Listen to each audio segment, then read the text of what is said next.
The good old Matter Eater Lad. While definitely one of the most ridiculous powers, there are certain circumstances where Matter Eater Lad can come in super handy. He can eat anything, so if there is something blocking your way or you're trapped, Matter Eater Lad might actually be able to get you where you need to be or help you escape.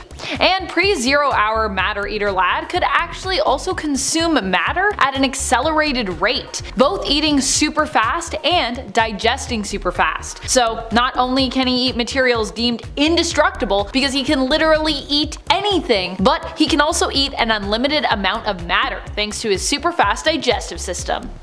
Number 9. Bailey Hoskins. Bailey Hoskins is another hero who really is quite useless, but happens to have one extremely useful superpower, at least in the right circumstance. It was extremely useful the one time he was able to use it. Bailey Hoskins is a mutant who hails from another reality, appearing only in the comic X-Men Worst X-Man Ever. In case you were wondering, Bailey is the one who is, considered the worst X-Man ever. His power causes him to self-destruct, but because using it would kill him, it's really never expected that he'll use it. Ergo, the most useless X-Man ever. However, that being said, because no one expects him to ever use it, Riches ends up being easily defeated by Bailey when he does decide to use his powers on him to end Rich's fascist reign. Bailey of course has to sacrifice himself to do this, but seeing this as probably his best shot at making his life meaningful and actually getting to be a hero for once, Bailey decides to take it. And while he doesn't live to tell the tale, he does successfully save the day.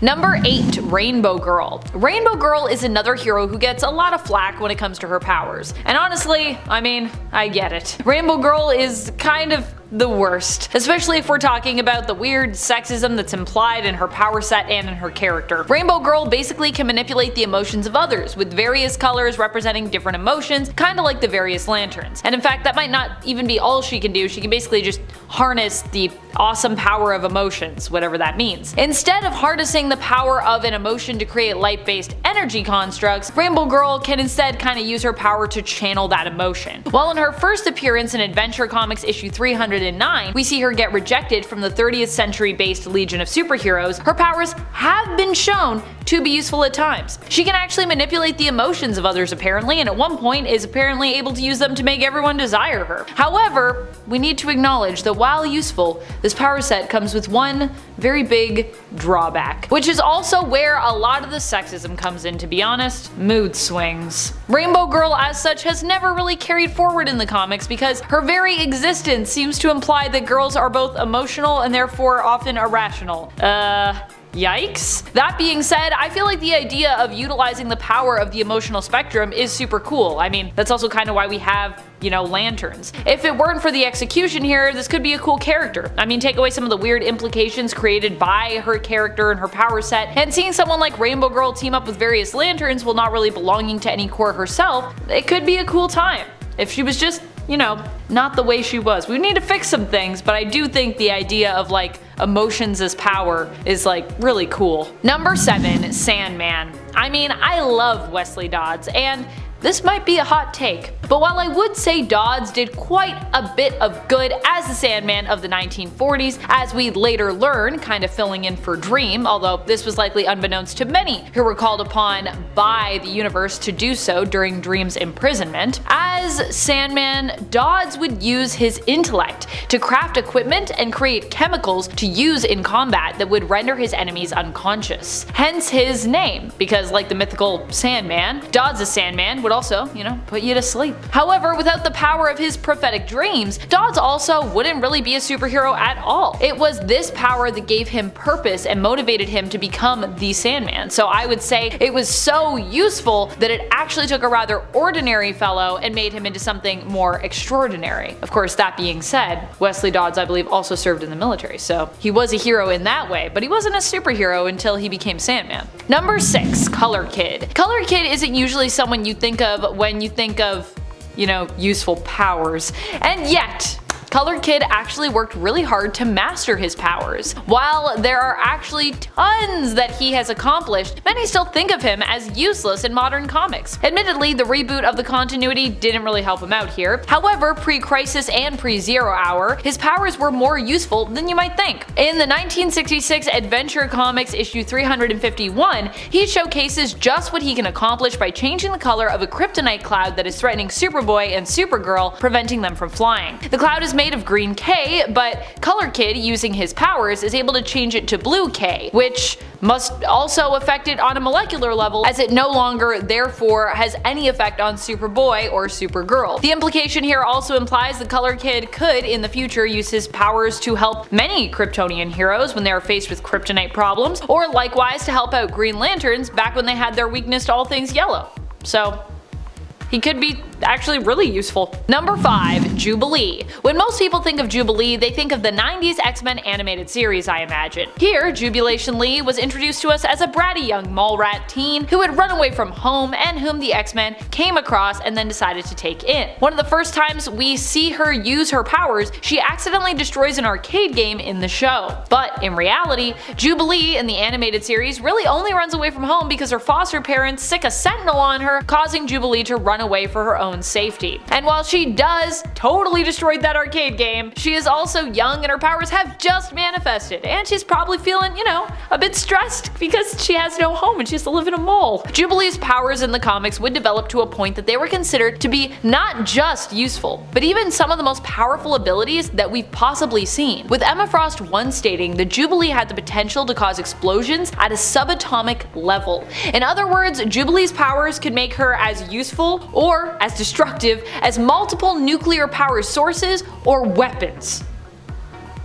That's crazy. Number 4. Starman. For this point, we are talking about Ted Knight's Starman. I would argue that Ted Knight is kinda useless in the sense that he doesn't really have superpowers per se, but what he is good at doing is inventing stuff. He's a scientist, and he's a really good scientist, which makes him a powerful ally to other heroes. He also has used this equipment himself to be a hero, hence the name Starman, but really I would say his genius intellect is simply more valuable than his own superheroic nature. Not knocking Ted and his accomplishments, and I wouldn't call him useless per se, although that is the name of the list, but he doesn't have any natural superpowers, and I think he's been more useful in recent years acting as a mentor for younger heroes, namely Star-Spangled Kid, Stargirl, and of course his own son Jack, also known as Starman, who all ended up using his inventions as tools to give them powers. Stargirl herself is known for her use of both Ted's Cosmic Converter Belt and Cosmic Staff. Also, Ted Knight is no longer Starman in the Prime continuity, which could also act as a point against him. Although to be fair to Ted, I think I personally prefer him as Starman to Will Payton's Starman,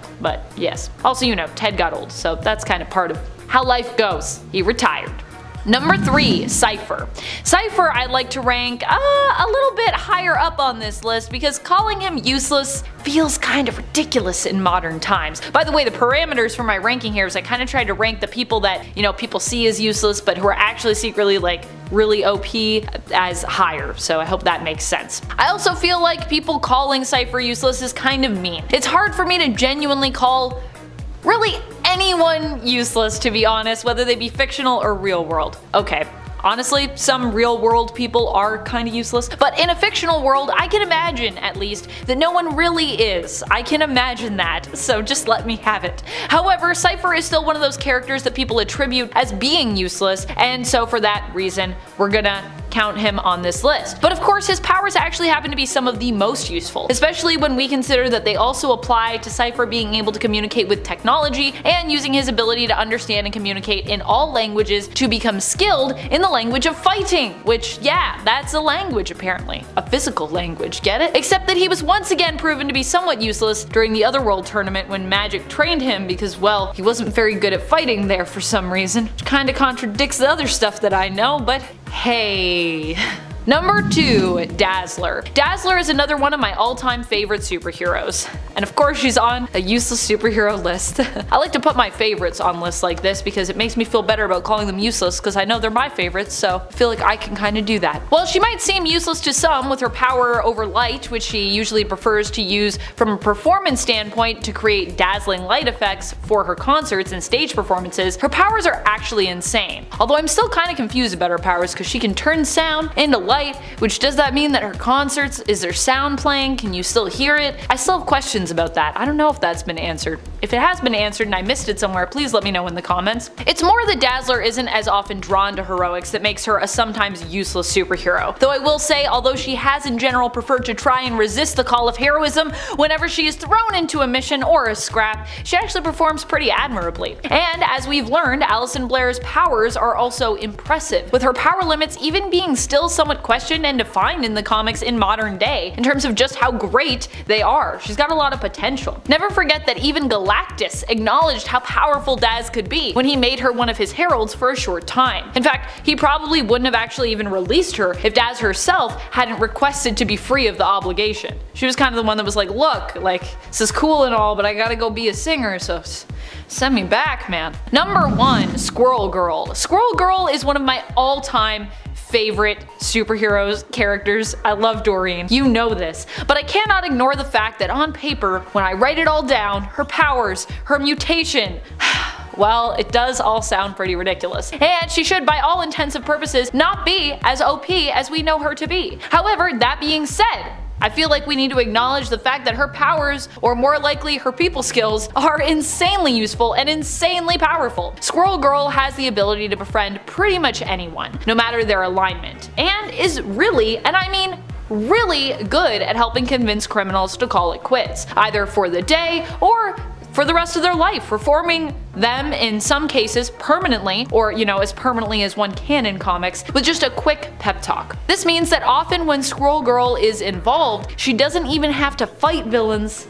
to stop them. And even in the cases where she has had to fight, she has fared, in most cases, surprisingly well. So while she might seem useless, is she really? I feel like if I was picking the name for this list in terms of its title, that's really what I would call it. I would call it superheroes who seem useless but are really super powerful. So that's the true title of the list to me, in my interpretation, in my heart. Number 10. Destiny. Truly one of the most useless, I would say at least, in a fight, Destiny is still an extremely powerful mutant. While she might not be able to kick your butt physically, she could easily destroy most of her opponents simply with the knowledge she has of the future, and using it to hurt those who stand in her way and advance her own plots. Destiny is also one of those people who is a masterful and skilled manipulator of scenarios, often choosing to keep secrets in order to make sure her plans go to plan. When Mr. Sinister attempted to eliminate the Quiet Council, or most of them anyways, Destiny proved to be one of his greatest challenges in accomplishing this feat. As soon as Mr. Sinister focused on a direct plan of attack, it actually caused Destiny's powers to trigger, allowing her to sense the future of what he was planning, thereby preventing it from coming to pass by informing others on how to best avert that disaster. When you have a precog like Destiny, she can prove very challenging to get around, especially when she's someone like Mystique protecting and guarding her too, and especially if you happen to try to target her. I think the best course of action if you're going after Destiny is try not to target her. And friends, before we move on to our next spot on this list, if you love what we do here at Top 10 Nerd, and if you also love mutants as much as I do, be sure to let us know by giving this video a thumbs up. Number 9. Dr. Reyes. Dr. Cecilia Reyes is also a mutant, hence why she is one of the lead doctors on the mutant island nation of Krakoa. Although you might forget the fact that she's a mutant when it comes to the Good Doctor, because our focus is usually on her as a medical professional, as opposed to her as, a mutant superhero. When it comes to being a mutant, her powers allow her to summon a bioshield of sorts, a very tight-knit biofield forms around her, and generally also instinctively appears at a whim whenever Cecilia becomes the target of an attack. However, this isn't the power that comes in most handy with Reyes, whose real usefulness does come from her skill as a gifted doctor and surgeon, who is also more familiar with mutant genetics than most doctors would be. Although at one point I do believe Jean Grey actually declared herself an impromptu surgeon as well, speaking of mutants that can be medical people. But Dr. Reyes, I'm pretty sure, is still one of the few mutants who actually has, significant medical training and experience. Unlike Jean just walking in and being like, I'm a surgeon now. It's like, okay, Jean. You got enough going on. Number 8, Shark Girl. Shark Girl isn't particularly useless in my mind, but she also has some setbacks when it comes to her abilities in the sense that she isn't always in control of them. And I think that we should acknowledge that, so that's why she's here. Shark Girl's mutant powers allow her to turn into a shark, and she doesn't suffer from being on land while in her shark form. She's kind of like, a shark. She's like a shark, a humanoid shark, being able to breathe both on land and underwater, but she is susceptible to the temptation of blood. Ayara can go into a bloodlust, and as a result of this, she'll actually lose control over herself and basically enter into like a bloodthirsty rage. However, that being said, I still feel like she is underappreciated when it comes to what she is capable of. Not only can she seamlessly transition from shore to sea, being just as at home in the depths of the ocean as she is on the land, but Ayara as Shark Girl also gains super strength and super speed, so yeah. Number 7, Curse. Curse is actually one of my favorite new mutants in the comics. I love Curse. Curse is a mutant whose power forces her to curse her enemies, and if she doesn't have any enemies on hand, forces her to curse those around her. She can't keep the curses in, otherwise they basically do damage to her, and while she can control the type of curses that she grants to others or that she casts on others, performing nicer curses also seems to have a physical cost for her. So typically she has to make them kinda nasty in the interests of self-preservation. But also, Curse seems to generally enjoy making other people miserable and causing them harm to an extent, especially if it's people that she doesn't like or just simply doesn't care for. This is what makes her such an interesting and fascinating character to me, but makes her a dangerous character for most heroes to work with. The other thing I love about Curse is that she isn't really a hero, nor is she a villain. I wouldn't say she directly aligns with either side, although I could see her leaning I guess a little bit more towards villain if she wanted to. Currently Curse is lending her talents for better and I guess for worse to the X-Men Green Team, which is a small mutant team focused on fighting aggressively to save the environment, led by Nature Girl, who recently underwent a secondary mutation after deciding that she'd basically had enough and decided to let her anger motivate her activism. Number 6, Vanisher. Vanisher is an old school mutant villain who made his first appearance all the way back in the second ever issue of X-Men. Yeah, pretty old character. Well, his power set is actually pretty wild, allowing him to seemingly teleport almost anywhere instantly, with his limitations for bringing others and the distance not yet clearly defined. He also was pretty easily defeated by the X-Men, or more specifically their mentor Professor X, the first time around. While admittedly the young X-Men did struggle against the Vanisher during their first encounter, Professor X easily capacitated and defeated Vanisher by just wiping his memory. A pretty dark way to deal with a tough villain. But I do love how weirdly easy it was for Vanisher to be defeated. Vanisher has since made some appearances in the comics, but now in modern day his powers are even less impressive considering the caliber of teleporter heroes we're now familiar with. Vanisher doesn't really stand a chance against them, despite the fact that his power set is still pretty useful because, I mean, teleporting. Still, I feel like Vanisher versus Magic, I'm gonna put my money on Magic in that one. Number 5, Trinary. Trinary is another favorite of mine, and yet I can understand how some might not see her as the most useful or powerful mutant that we have, given her power set. She is able to communicate with technology and often get technology to work with her and do whatever it is that she needs. Seemingly, this actually isn't because Trinary can bend tech to her will, more that she's just able to communicate with tech and obviously knows exactly what to say to build an alliance, a connection to the technology, thereby encouraging the tech that she speaks with to actually help her with whatever she needs, of, their own volition. She might not be great in a fist fight, but if that fist fight happens to be against a computer, or if there might be a computer nearby who could be compelled to help Trinary in a fight, I mean, she's pretty useful in that regard, so yeah. And I imagine she'd be a star in a show like BattleBots, or she'd simply, just rally the bots and then free them from their human masters, create all kinds of chaos. I could see that being a thing too. Trinary's like, these tech do not want to fight for you, so they're free now. Number 4, Egg. Egg is the epitome of a mutant who is useless, but who actually winds up being also extremely useful. Egg is Fabio Medina. He used to be known by the mutant name of Goldballs, but ended up changing changing it after he realized that the balls that he was actually able to expel from his body as projectiles were actually infertile eggs. He ended up joining the Five on Krakoa, who are in charge of bringing back any mutants lost by following through with resurrection protocols. While not particularly useful in a fight, as proven by the fact that Egg has been killed multiple times over in the comics just recently, probably suffering the most deaths among the members of the Five, Egg is still a crucial member of this team. Without the eggs that he produces, resurrection would not be possible, hence why he is considered extremely useful. Just maybe not, super useful in a combat scenario. But if you need to be resurrected, Egg is definitely one of the 5 mutants that you should call. Number 3. Cypher. Cypher is of course a mutant who has often been put down as useless, but this was before his mutant glow up. In the last few years in the comics, we've seen a major upgrade to Cypher's power set. Initially, he was just, really good at communicating in the sense of being able to understand all languages, which, is useful, but definitely not anything special when it comes to some of the grand foes that the X-Men are pitted against. I mean, if you can just understand different languages, that's like basically having a translator on hand, so yeah. Over the years though, the meaning of his powers and the interpretation of them has changed and evolved. Eventually, Cypher also learned how to communicate with technology, and even learned how to communicate non-verbally, with fighting also being interpreted as a language that he could master.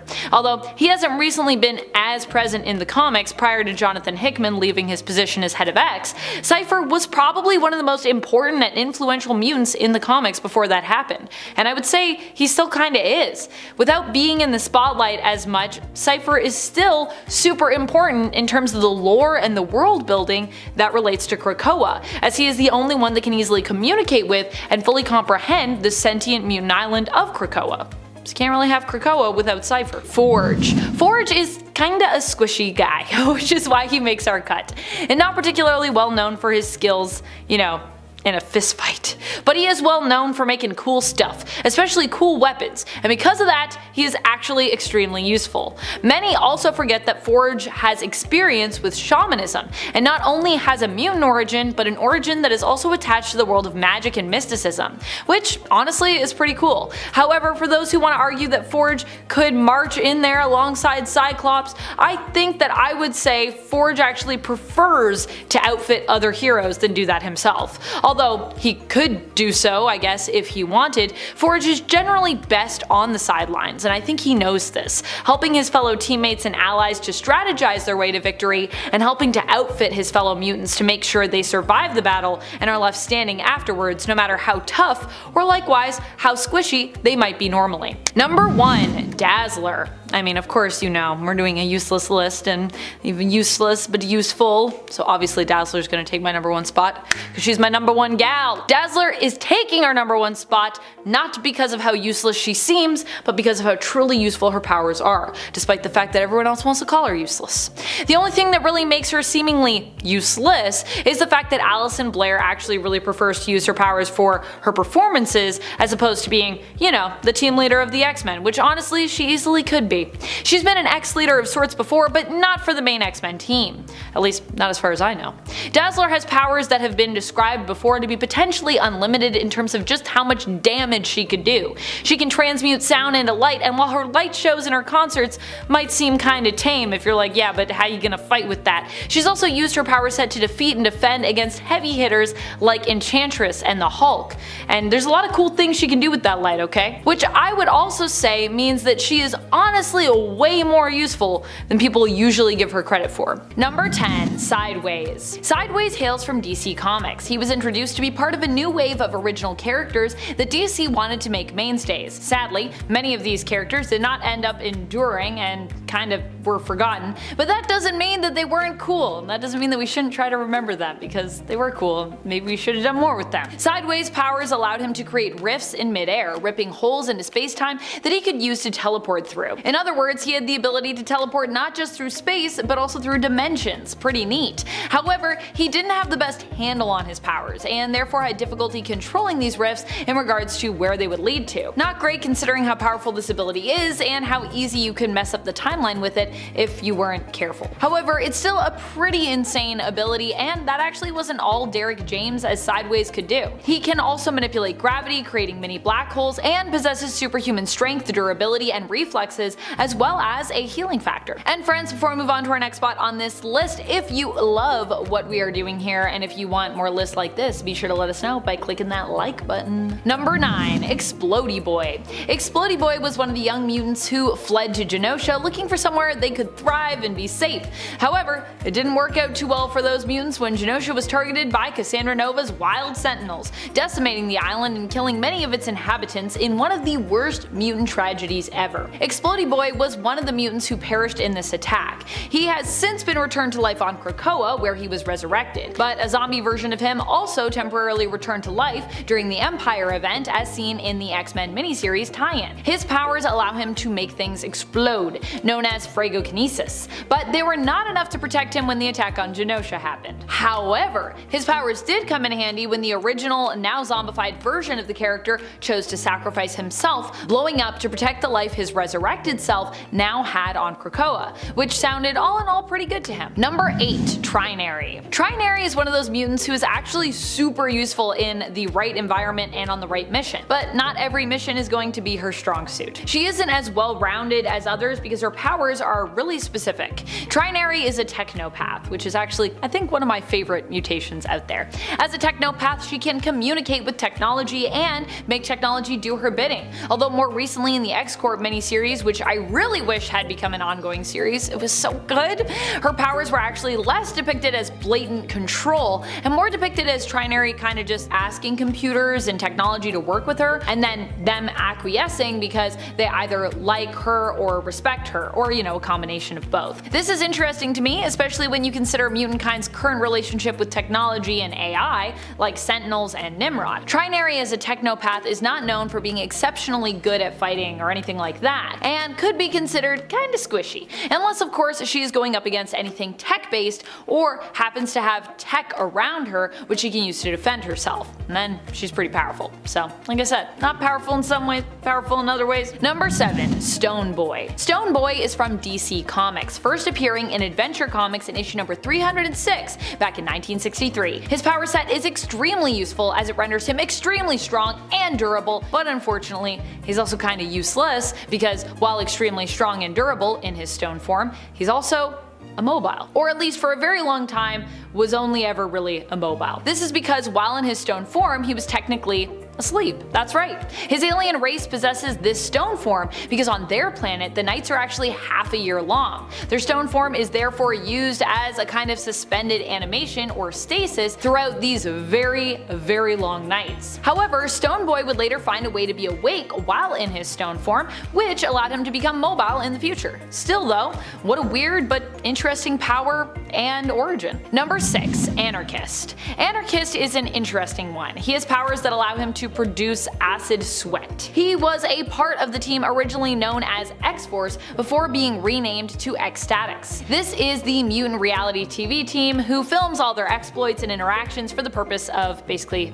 entertainment. Now the reason I decided to go with Anarchist as opposed to Zeitgeist is because I feel like Anarchist's powers are more useful as it's easier to make yourself sweat as opposed to, make yourself throw up. However, in either case you'd probably want to be well hydrated when using either of these abilities. Anarchist can build up sweat and use it to generate energy, which he disperses in acidic blasts. Anarchist recently was resurrected on Krakoa after dying a while ago in a final fight with his fellow X-Statix teammates. Number 5. Starboy. Starboy was originally known to be quite powerful back in the pre-Zero Hour days, at least. An alien, he seemed to gain powers from being caught in a comet's tail. They allowed him to manipulate the density of objects and people by drawing on power from stars and using their pull to alter the gravitational pull of others. For a time, he also had additional powers that made him as powerful as Superman, possessing superhuman durability, strength, flight, and even his own electric vision. However, over time these faded and Tom Kalor would grow up to become the future Starman. As Starman, it was revealed that Tom suffered from schizophrenia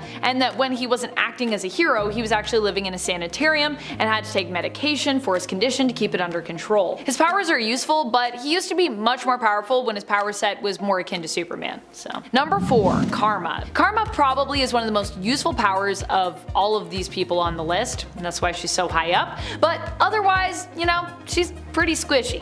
Such is the case with a lot of the more psychic or psionically inclined superheroes. In fact, I was watching some Star Trek lately, TNG, aka The Next Generation, and I was just thinking a similar thing about Donna Troy, who also struggles from being, you know, sometimes super useful and sometimes not so useful depending on the scenario. I guess that's kind of a different issue, but she's also kind of squishy. You know how Donna Troy can be. She's like, I sense a presence and I know exactly what these people are thinking or feeling. Or she'll be like, I don't sense anything. It's great. Karma is a telepath, but not a super powerful one. She can read minds, thoughts, and feelings, but only to a certain level or degree. However, she also has the power to control minds, and in this telepathic ability, she generally tends to excel. So while she is squishy and not particularly gifted at reading minds, she can just take control over her enemies. There have been shown to be some restrictions on this power though. A younger Karma would struggle sometimes to maintain control for an extended period, although at other times Karma has also been shown to be able to take control of multiple minds at once. Although I do believe she can only pilot one person at a time, at least that used to be a thing, even while in possession of multiple minds, which is kind of also a drawback. Number 3. Fury. Although really we aren't quite talking about Fury, at least not one of the other versions of this character, but instead focusing on the version of her that is mainly known as Lita Hall. This version of the character seems to have moved past her origin as Wonder Woman's daughter following the events of Crisis on Infinite Earths, where everything kind of got weirdly reset and restructured. Instead, we know her as the daughter of Helena Cosmatos, also Fury, who was raised instead by Admiral Derek Trevor and Miss America, aka Joan Dale Trevor. She ends up becoming the partner of Hector Hall, and the two are going to have a child together when Hector tragically dies. While dead in the real world, Hector's consciousness becomes suspended in a pocket of the dream world, with Brute and Glob turning him basically into their new Sandman after Dream's imprisonment, which all happens in the Sandman series. Lita is visited by Hector in her dreams and eventually chooses to stay with him there, but their child ends up being claimed by the Dream Lord upon his return. He forces Hector's spirit to move on and then explains that one day he will actually come for Lita's child, who actually belongs to the Dreaming. Despite her Amazonian-like abilities, Lita can be seen as kinda useless, as she doesn't really act as a hero in Neil Gaiman's Sandman series, and instead attempts to pursue a normal life with her son. That is until her son goes missing, and then she kind of just becomes unhinged. And she also, even before that, kinda is compromised somewhat in the sense that she gets insane anxiety when it comes to being separated from her son at any moment because of course of Dream's threat to one day come and claim him. Number 2. Destiny. Is Destiny a hero? Well, I mean, lately, I'd say, in a weird way, she kinda is. She is one of the few people who was able to stop Moira McTaggart from killing off a mutant kind, destroying them from the inside out. She's also been one of the few who was able to stand against Mr. Sinister in his many attempts to take control. However, ultimately, Destiny isn't winning that fight because we know the Sins of Sinister event is fast approaching. And Destiny is on the Quiet Council currently, which exists to try and govern Krakoa, making life for mutants on the island nation a paradise, and defending that life that the nation is built for its residents. So I'm gonna say that right now, you know, she's close enough to a superhero. I think we can count her on this list. I think we can just acknowledge that Destiny's been doing some pretty good things lately. When it comes to her power set, Destiny is kind of useless if we're talking about, you know, like a fist fight to the death. But she's extremely useful when it comes to her powers, if kept out of the action. More of a guiding light for those fighting that is, you know, better kept on the sidelines. Destiny is a precog and can use her mutant abilities to see the future. The more probable a future is, the clearer her vision of it will become, allowing her to sense which futures and outcomes are most likely. Number 1. Booster Gold. Booster Gold is kind of the epitome of what this list is about to me. His powers aren't really powers that he was born with or incurred from, you know, a wacky lab accident gone wrong, but instead were gained through him stealing some tech in the future, which is where he's from, and using it to travel to the past. Their booster used his tech as well as his knowledge from the future to try and become a hero, and well, he succeeded. Hooray! However, Booster isn't always the best at heroics. Case in point, the time he tried to give a gift to Batman and Catwoman in honor of their wedding. His gift was to travel back in time and prevent Bruce's parents from dying, but in doing so, this actually prevented Bruce and Selina from ever getting together, and it also caused like a lot of other problems. So yeah, he's got some really amazing powers, but sometimes he isn't so great at using them super wisely. But you know, that's part of the charm of Booster Gold as well.